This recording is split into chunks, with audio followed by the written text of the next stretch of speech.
Joining us now, Corey Lewandowski, Senior Advisor, Trump Campaign, Trump Pens 2020, recovering from COVID. Hey, Corey, how you doing? Hey, John. Good morning. How are you? I'm doing fine. Tell me about your health. I feel good. Look, I was a little tired when I got diagnosed with it. I think I caught this in Philadelphia when I was up there campaigning for the president right after the election, where I watched them, have a series of shenanigans at the Philadelphia Convention Center. Got diagnosed. I had the first symptoms probably Saturday of last week, so now looks to be about 9 days into this thing. Continue to stay home, take care of myself, isolate from my kids, and ready to beat this thing. Done. All right. Well, you know what? You're a very healthy guy. I look forward to you being recovered. Now, you have to basically stay home for 2 weeks, right? That's the way it goes? You have to quarantine? Those are the guidelines. Yep. Right. And so, that's the hard thing is just being home all the time. Mm-hmm. But I've been here. I did get to take my dog out for a walk because I live out in the middle of nowhere, so that's pretty good. And that's about it.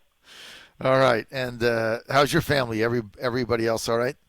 Yeah, everyone's good. Yeah, look, I've been lucky enough that they've decided to stay away from me, and they've binge-watched Cobra Kai. That's what they're doing while I'm upstairs. John Fredericks Radio Network, Corey Lewandowski. So, Corey, where are we on this? Sidney Powell joining the team. She was on Maria Bartiromo yesterday, said she does all kinds of fraud. She said she'd never seen anything like this before. It was all going to come out. So did Mayor Giuliani, who's the chief lawyer. Give us an update, Corey. Well, both Sidney Powell and Lynn Wood are amazing attorneys. They know what they're doing, and I heard that you got Lynn coming on at the bottom of the half hour here, so I don't want to take up a lot of time because you're going to get it right from the horse's mouth. But the truth is, Sidney Powell has really done an amazing job when it related to her representation of General Mike Flynn. She's the one who forced the crooked FBI agents to come out and actually say that they were trying to entrap him. And so she's done an amazing job. She is a dogged attorney. She knows what she's doing. She's got a great legal mind. Obviously, Mayor Giuliani is someone who's known the president for probably 50 years. They're close friends, contemporaries in age, and the president asked him to oversee the legal efforts to ensure that we can stay on the offense. And so, right now we're on the offense in a number of places, but we do have to get some rulings in our favor here pretty soon.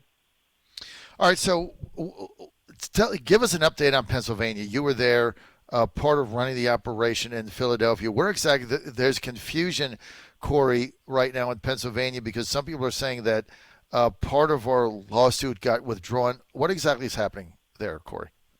Well, so what our major gripe in the state of Pennsylvania is that we were unable to view or watch the counting take place in two major areas: Allegheny County, which is Pittsburgh, and Philadelphia County, which is obviously the city of Philadelphia. And when we tried to go there, they blocked us. And what they did was they counted as fast as they could, 24 hours a day, all through the night for multiple days until Joe Biden actually had the lead, and then they stopped counting. And if you remember, John, when Tuesday night rolled around and finished, we had about an 800,000 vote lead in the state of Pennsylvania. Donald Trump did. All of a sudden, minute by minute, hour by hour, with kind of the cover of darkness, with no observers in the room, they just started counting votes, separated the votes that once they've separated them from the envelopes, you can't really follow up. We had a court order that allowed us to go and view that counting. They told us they didn't care about the court order, weren't going to let us in anyways. And so, the crux of our case in Pennsylvania is, and Rudy talked about this yesterday, he believes we've got about 600,000, more than 600,000 ballots that were counted that were never witnessed, that counting. So not by anybody on our team or any Republicans, and his argument is if they weren't witnessed, the count, then they should be illegal, and if you throw those out, Rudy is saying that would then put Mr. Trump, President Trump, on the plus side by about 350,000 votes in the state of Pennsylvania. I don't know what that actually means from the legal side, but that's the argument that they're making right now, and we've got some more work to do there. All right, so basically what you're saying is there were 600,000 ballots that were counted without any poll watchers. Even though you had people available, they were not allowed to go in. Therefore, you don't really know what the accuracy of it is, and part of the lawsuit is to get those 600,000 thrown out because they were illegally counted. Is that my understanding? That's right. Yep, exactly right. All right. So but then they were saying on the news that the part of one of our lawsuits got withdrawn in Pennsylvania. Corey, are you familiar with that? Well, what happened, and the left is very good at this, John. We had a firm that was representing us in the state of Pennsylvania, and all of a sudden, the tolerant left, as I call them, started to attack them, started to go after them, and that firm had to withdraw representing us in Pennsylvania because they were fearful of the assault from the left, the threats. And so when that happened and they withdrew their representation, I believe it actually removed part of our pending lawsuit. Now, we still have the ability to refile that. Got it. But look, we do have a decision from a judge in Pennsylvania that says any ballots that came in after 8 p.m. on Tuesday election night have to be segregated out, and many believe those ballots can't be counted at all. So if you couldn't vote by 8 p.m. on election night, you can't just keep waiting. Okay, I didn't like the results, so I'm going to vote on Wednesday or Thursday or Friday. And in the state of Pennsylvania, they were not mandating that the ballots be run through the postage machine to see when they were actually stamped. And so, the argument is, and this is what Supreme Court Justice Samuel Alito said, was, look, we're going to segregate out those ballots, and we will determine if those ballots are to be counted. That is a big deal because a number of ballots have come in after the deadline. Do you know what that number is? It's hundreds of thousands. And after the deadline. So hundreds of thousands Yeah. of ballots have been segregated. It's not like 10,000, right? Hundreds of thousands of... No, it's hundreds of thousands. And Joe, we don't know if they're segregated. Of course, they're supposed to be. Right. People say that they're segregated. Right. But when you don't give people the opportunity to view what's going on, when you do this under the cover of darkness, it's very difficult to take these people at their word that they did segregate out these ballots. Maybe they did. I'm not saying they did or didn't, but I can just tell you my experience was they wanted to keep us as far away as possible from what was taking place in that Philadelphia Convention Center. Well, Corey Lewandowski, you had a court order signed by a judge to give you access to watch the counting, and they wouldn't let you in, and you had a court order. I mean, that would be like you get a restraining order and on somebody, and they just say, "Well, the heck with that. I'm not going to bother to do it." I mean, if you do that, cops come and you go to jail, right? So Well, you had a court order. That's exactly right. Yep. No, that's exactly right. And John, I know there was a lot to be said about the press conference at the landscaping company, but I specifically outlined one case of what I believe to be voter fraud. We know that the woman we have her obituary. She died on, let's just call it, on a Monday. Her application to vote was received by the county on Tuesday, which is perfectly legal and very possible, to be honest with you, because she could have asked for that ballot to be mailed to her before she died, which is very legal and very possible. But what is now impossible was the county mailed her back the ballot 2 days after she died. It was then filled out and returned. And Unbelievable. And when USA Today wrote a story and they said Mr. Lewandowski's assertion is partially false, no, it's 100% true. Look, we know that somebody other than the woman whose name is on the ballot voted, and they said, but she might have voted for Donald Trump. That's their rationale. When you point out the fraud, they say, but she might have voted for Donald Trump. And then the other thing, John, of course, is, they say, well, it's only one example. I said, but this is one concrete example. The woman was dead. Her ballot was mailed to her from the county 2 days after she was in the ground, but it was still returned to her.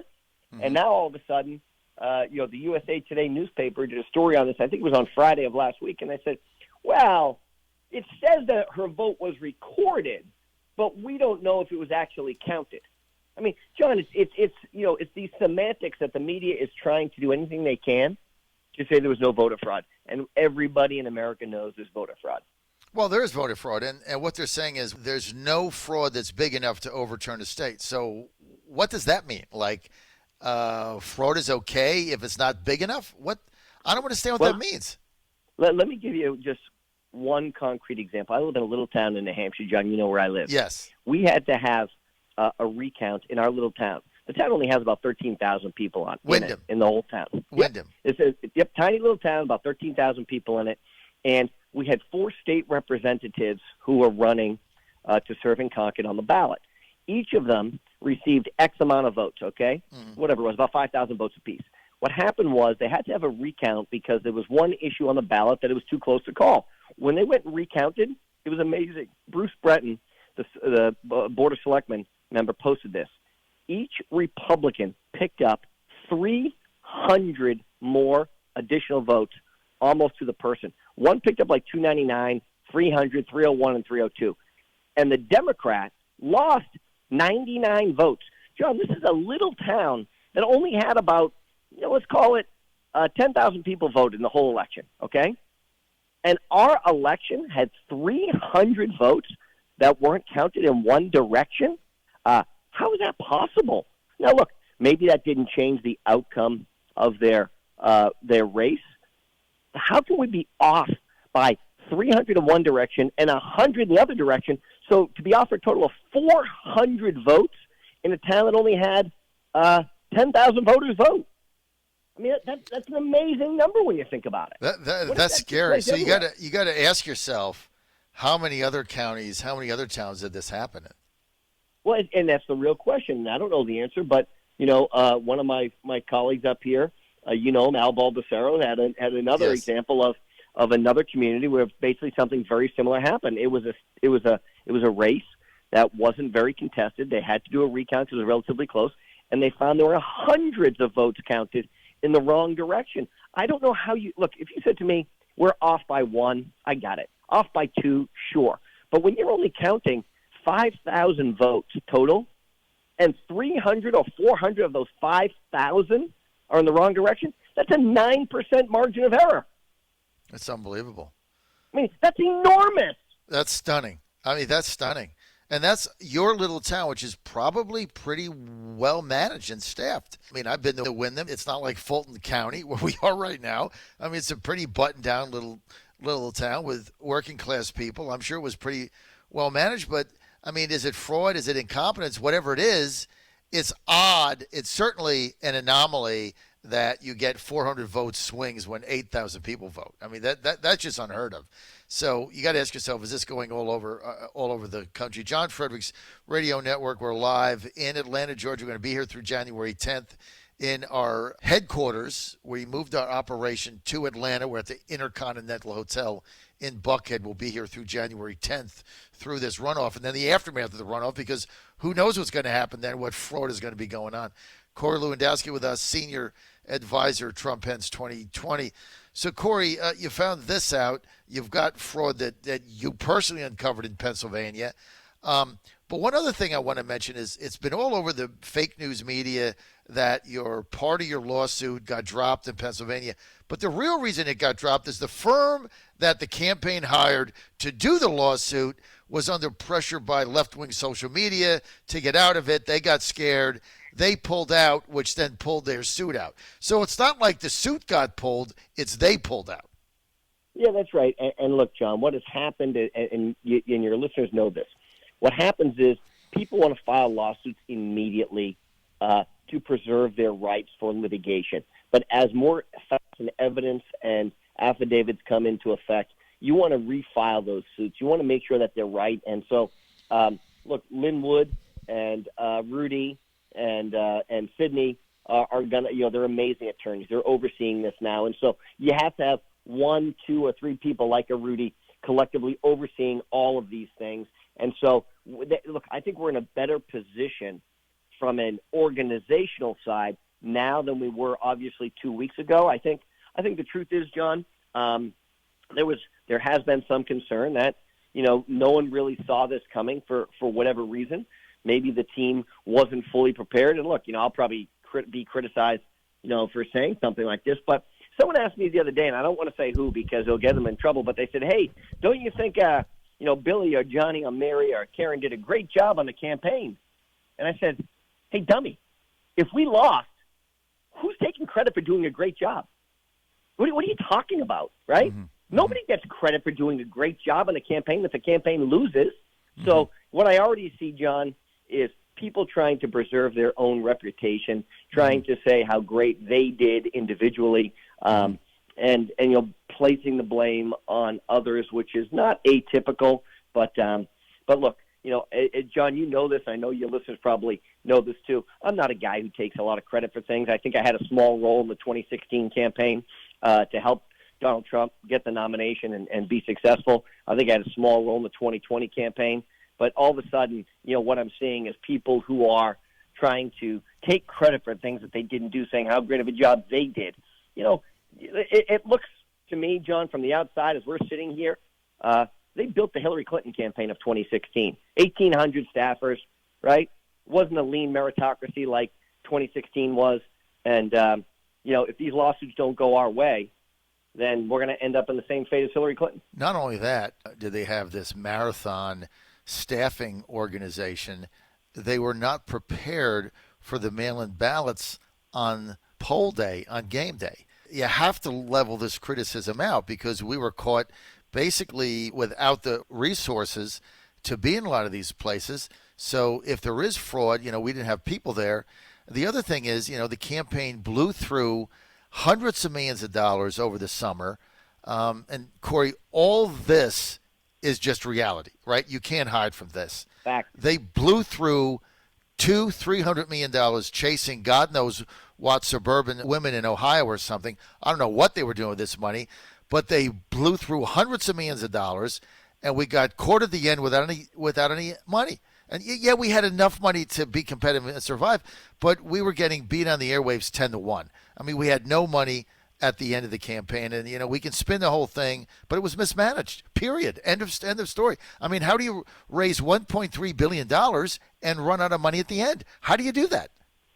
I don't know, John, and we'll be able to look back on this if this election, if the legal lawsuits don't work in our favor, and have a very tough conversation. But what do we hear for a big part of this campaign? We've built the Death Star, the greatest fighting machine ever, right? I mean, hey, by the way, for anybody who's ever watched the movie Star Wars, one guy destroyed the whole Death Star with a shot, right? Luke Skywalker walked in and dropped, one phaser down there, and boom, that was the end of the whole Death Star. So, look, I don't want to be too hypercritical because I still think legally we have a path forward. But I'll tell you what, there's a lot of retrospect going on right now, looking back at a number of the things that could have been done differently. And a lot of people who I can already see almost 2 weeks now after this election taking credit for things that they think that they achieved or they accomplished. Hey, there's no credit when you lose. Okay, let's just be crystal clear. Nobody cares what the Hillary Clinton campaign did because they lost. And if we end up losing this, then all these people who thought that they were the geniuses, people who probably should have never been involved in the campaign from the beginning, we'll have to answer to that in the court of public opinion at least. Oh, Corey, there's going to be accounting of this, no question, and there's going to be a shakeout. I mean, we got to win these 2 Senate seats in Georgia. That's why I'm here, obviously, but there's going to be a shakeout. There's going to be a battle for control of the party if indeed Trump is not inaugurated on January 20th, and certainly you and I are going to be a big part of that. And but you're right. I mean, there's an accountability factor here, and I'm glad to hear you say that. This great ground game Death Star that we talked about, I mean, right now it didn't produce. Now, before I take off because I'm at the end, what are the chances in your mind that Trump gets inaugurated January 20th, if you had to put it on a percent basis? John, I have to tell you, I don't know enough about the legal battles in front of us. I know we've got some good cases, but I wouldn't feel comfortable giving you a number because I've tried, candidly with the world of COVID and me having to isolate at home, I haven't had a chance to spend as much time talking to the team about where things stand. So I really couldn't give you a number on that. I'm sorry. But you still believe there is a pathway? I think there's a path. I think it's very narrow. I don't think it's easy, but I do think you have to get some rulings very soon. If you have the evidence, then you need to bring it forward, because that's what people are expecting. I agree with that. Steve Bannon called me before I got on the air at 5:30 a.m. and said, "What have you heard? What have you heard?" And I'm telling him, and I said, the biggest thing I've got from our listeners and for the meetings I've been at here in Atlanta is that we need a win somewhere. We need a win. We need a legal ruling in our favor. We need a win. So far, we haven't gotten that. Corey Lewandowski, thank you. We got a lot of work, you and I, to do over the next several months when this whole thing shakes out. You get better. My best to Allison and your family, okay? Thanks, John.